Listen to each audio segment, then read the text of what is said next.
Shalom Jemaat GBI Jerusalem, Alkitab suara hari ini terdapat dalam Kejadian pasal 38-40. Kejadian pasal 38. Pada waktu itu, Yehuda meninggalkan saudara-saudaranya dan menumpang pada seorang Adulam yang namanya Hira. Di situ Yehuda melihat anak perempuan seorang Kanaan. Nama orang itu ialah Sua. Lalu Yehuda kawin dengan perempuan itu dan menghampirinya.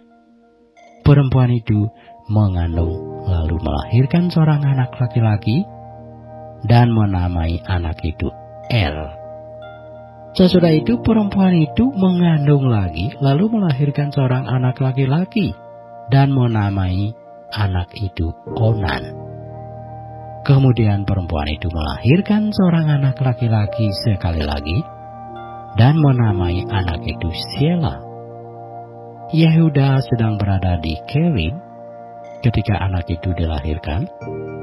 Sesudah itu Yehuda mengambil bagi Er, anak sulungnya, seorang istri yang bernama Tamar. Tetapi Er, anak sulung Yehuda itu adalah jahat di mata Tuhan. Maka Tuhan membunuh dia. Lalu berkatalah Yehuda kepada Onan, "Hampirilah istri kakakmu itu. Kawinlah dengan dia sebagai ganti kakakmu, dan bangkitkanlah keturunan bagi kakakmu." Tetapi Onan tahu bahwa bukan ia yang mempunyai keturunannya nanti. Sebab itu, setiap kali ia menghampiri istri kakaknya itu, ia membiarkan maninya terbuang, supaya ia jangan memberi keturunan kepada kakaknya. Tetapi, yang dilakukannya itu adalah jahat di mata Tuhan. Maka Tuhan membunuh dia juga. Lalu berkatalah Yehuda kepada Tamar, menantunya itu, "Tinggallah sebagai janda di rumah ayahmu, sampai anakku Sela itu besar." Sebab pikirnya, jangan-jangan ia mati seperti kedua kakaknya itu. Maka pergilah Tamar dan tinggal di rumah ayahnya. Setelah beberapa lama, matilah anak Sua, istri Yehuda. Habis berkabung, pergilah Yehuda ke Timna kepada orang-orang yang menggunting bulu domba-dombanya bersama dengan Hira, sahabatnya, orang Adulam itu. Ketika dikabarkan kepada Tamar, "Bapa mertuamu sedang di jalan ke Timna untuk menggunting bulu domba-dombanya," maka ditinggalkannyalah pakaian kejanaannya. Ia bertelekung dan berselubung, lalu pergi duduk di pintu masuk ke Enaim yang di jalan ke Timna, karena dilihatnya bahwa Sela telah menjadi besar dan dia tidak diberikan juga kepada Sela itu untuk menjadi istrinya. Ketika Yehuda melihat dia, disangkanyalah dia seorang perempuan sundal, karena ia menutupi mukanya.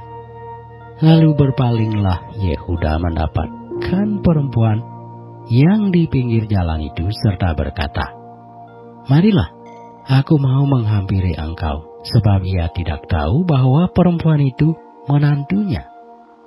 Tanya perempuan itu, "Apakah yang akan kau berikan kepadaku jika engkau menghampiri aku?" Jawabnya, "Aku akan mengirimkan kepadamu seekor anak kambing dari kambing dombaku." Kata perempuan itu, "Asal engkau memberikan tanggungannya sampai engkau mengirimkannya kepadaku." Tanyanya, "Apakah tanggungan yang harus kuberikan kepadamu?" Jawab perempuan itu, "Cap meteraimu serta kalungmu dan tongkat yang ada di tanganmu itu." Lalu diberikannya semuanya itu kepadanya, maka ia menghampirinya. Perempuan itu mengandung daripadanya. Bangunlah perempuan itu lalu pergi, ditanggalkannya telekungnya dan dikenakannya pula pakaian kejandaannya. Adapun Yehuda, ia mengirimkan anak kambing itu dengan perantaraan sahabatnya, orang Adulam itu, untuk mengambil kembali tanggungannya dari tangan perempuan itu. Tetapi perempuan itu tidak dijumpainya lagi. Ia bertanya-tanya di tempat tinggal perempuan itu, di manakah perempuan jalang yang duduk tadinya di pinggir jalan di Enaim itu? Jawab mereka, tidak ada di sini perempuan jalang. Kembalilah ia kepada Yehuda dan berkata, tidak ada kujumpai dia. Dan juga orang-orang di tempat itu berkata, tidak ada perempuan jalang di sini. Lalu berkatalah Yehuda, biarlah barang-barang itu dipegangnya, supaya kita jangan menjadi buah olok-olok orang. Sungguhlah anak kambing itu telah kukirimkan, tetapi engkau tidak menjumpai perempuan itu. Sesudah kira-kira 3 bulan dikabarkan kepada Yehuda, Tamar menantumu bersundal, bahkan telah mengandung dari persundalannya itu. Lalu kata Yehuda, bawalah perempuan itu supaya dibakar. Waktu dibawa perempuan itu, menyuruh orang kepada mertuanya mengatakan, dari laki-laki yang empunya barang-barang inilah aku mengandung. Juga dikatakannya, periksalah siapa yang empunya cap metrai serta kalung dan tongkat ini. Yehuda memeriksa barang-barang itu, lalu berkata, bukan aku, tetapi perempuan itulah yang benar, karena memang aku tidak memberikan dia kepada Sela, anakku. Dan ia tidak bersetubuh lagi dengan perempuan itu. Pada waktu perempuan itu hendak bersalin, nyatalah ada anak kembar dalam kandungannya. Dan ketika ia bersalin, seorang dari anak itu mengeluarkan tangannya, lalu dipegang oleh bidan, diikatnya dengan benang kirmisi, serta berkata, inilah yang lebih dahulu keluar. Ketika anak itu menarik tangannya kembali, keluarlah saudaranya laki-laki, dan bidan itu berkata, alangkah kuatnya engkau menembus keluar. Maka anak itu dinamai Peres.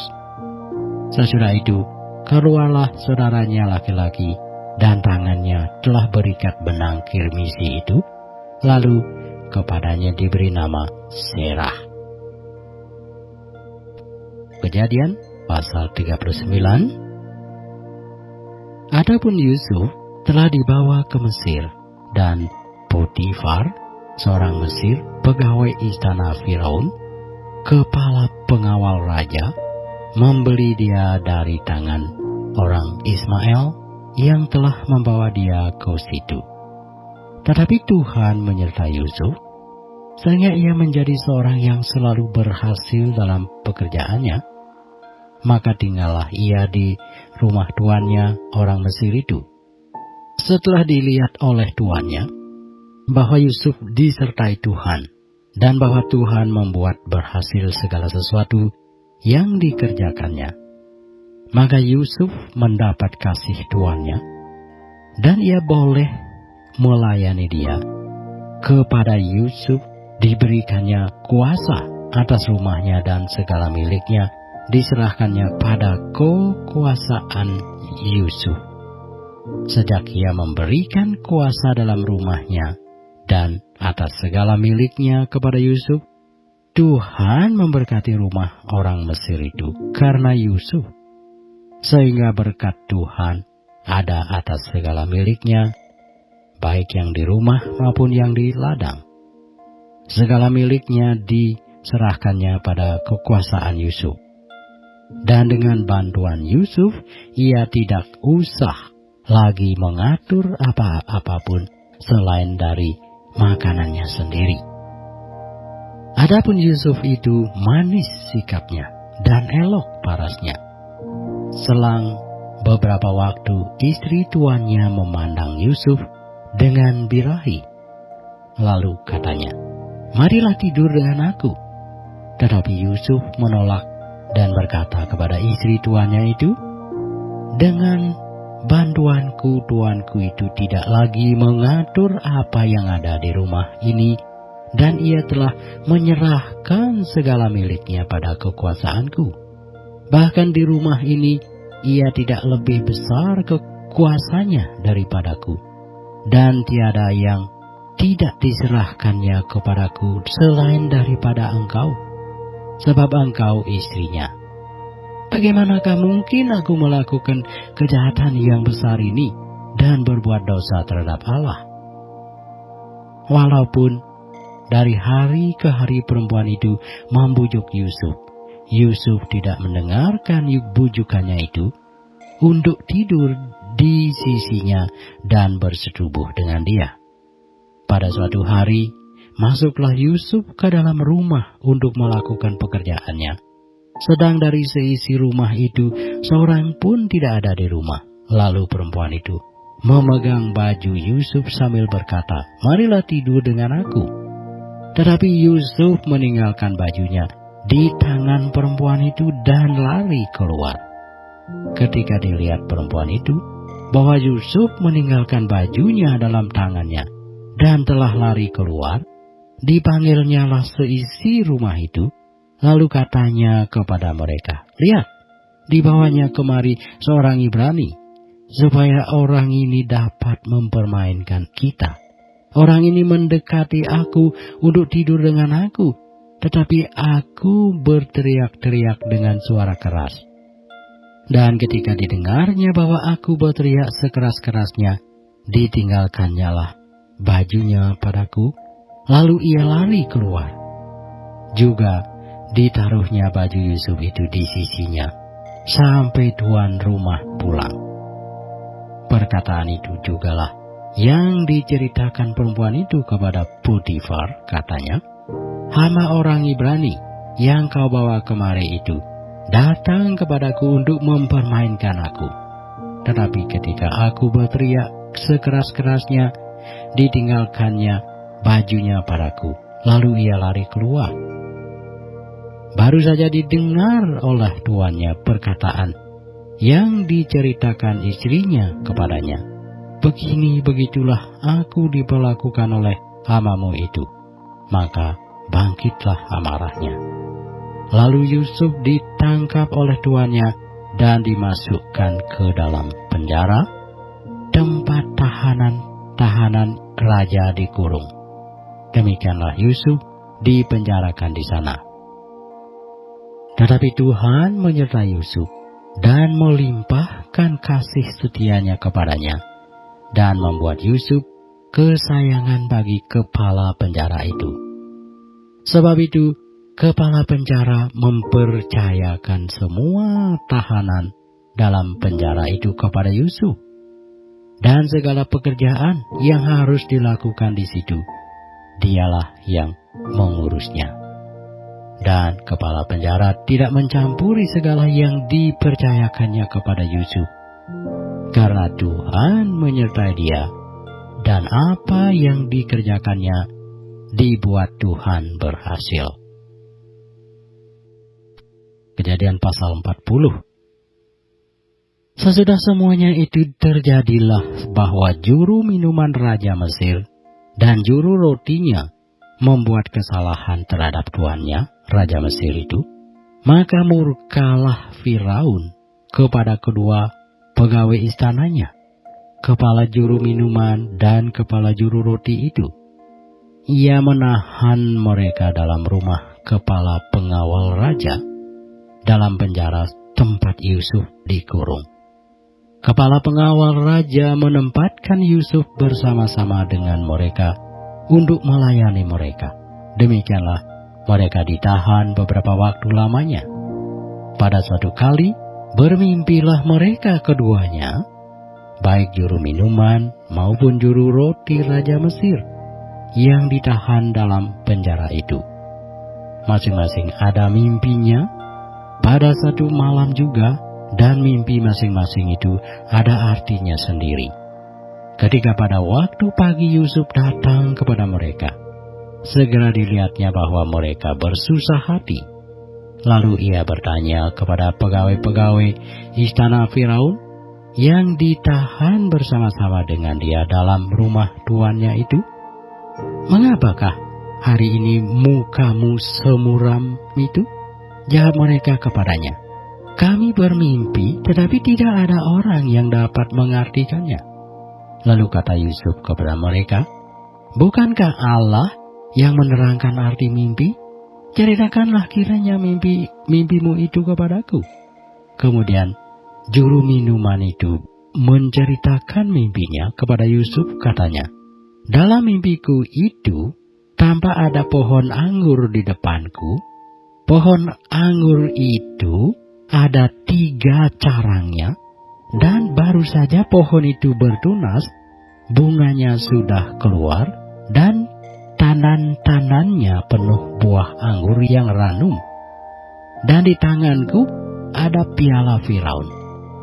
Buah anggur itu kuambil, lalu kuperas ke dalam piala Firaun, kemudian kusampaikan piala itu ke tangan Firaun." Kata Yusuf kepadanya, "Beginilah arti mimpi itu. 3 carang itu artinya 3 hari. Dalam 3 hari ini, Firaun akan meninggikan engkau dan mengembalikan engkau ke dalam pangkatmu yang dahulu, dan engkau akan menyampaikan piala ke tangan Firaun seperti dahulu kala, ketika engkau jadi juru minumannya. Tetapi ingatlah kepadaku apabila keadaanmu telah baik nanti. Tunjukkanlah terima kasihmu kepadaku dengan menceritakan hal ihwalku kepada Firaun, dan tolonglah keluarkan aku dari rumah ini.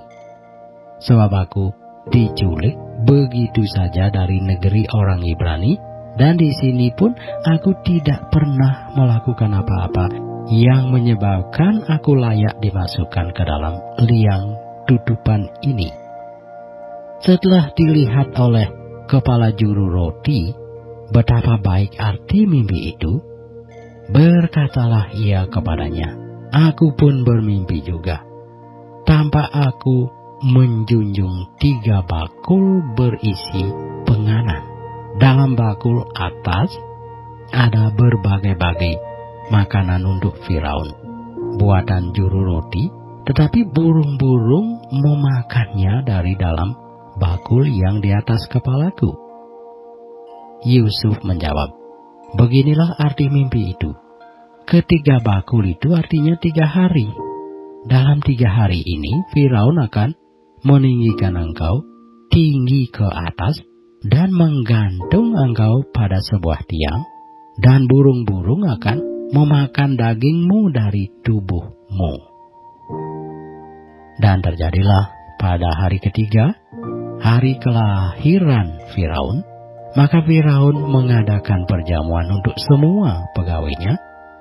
Ia meninggikan kepala juru minuman dan kepala juru roti itu di tengah-tengah para pegawainya. Kepala juru minuman itu dikembalikannya ke dalam jabatannya, sehingga ia menyampaikan pula piala ke tangan Firaun. Tetapi kepala juru roti itu digantungnya seperti yang ditakbirkan Yusuf kepada mereka. Tetapi Yusuf tidaklah diingat oleh kepala juru minuman itu, melainkan dilupakannya.